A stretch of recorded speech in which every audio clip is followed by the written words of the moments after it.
coming in live from Bill Manning City in Harmony Grove. Junction holds a lead of 13-12, and what do you think about it?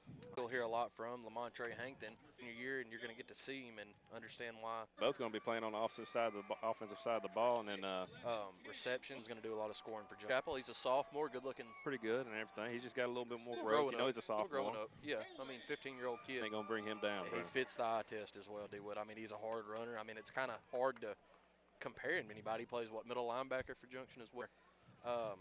Three-headed monster in the backfield this year for Junction. Advertisers for this year. Oh, yeah. You got El Dorado Chemical is the broadcast booth naming rights is what they got, Brennan. You got Lanxess. They're going to be the presenter of the Wall of Honor this year.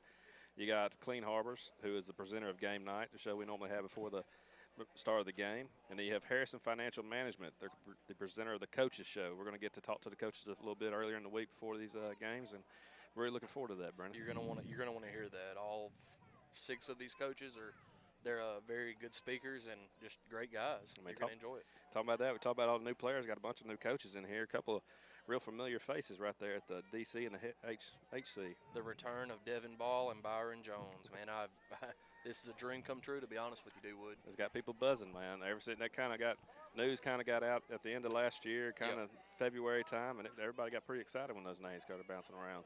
Tally also, and I'll tell you a big one for me, D-Wood, and that's Lorenzo Dixon.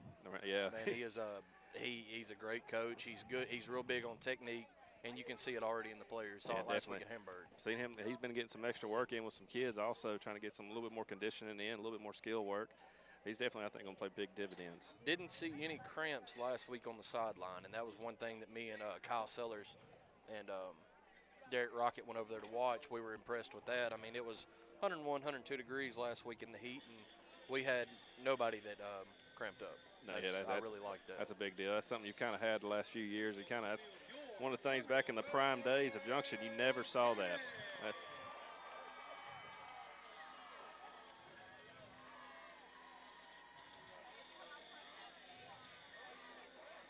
We're going to take a commercial break. We're losing connection in and out. Hate to tell you all this, but it may be tomorrow before it comes back on. Yeah, we'll be live on the radio broadcast at least. Just tune into the radio.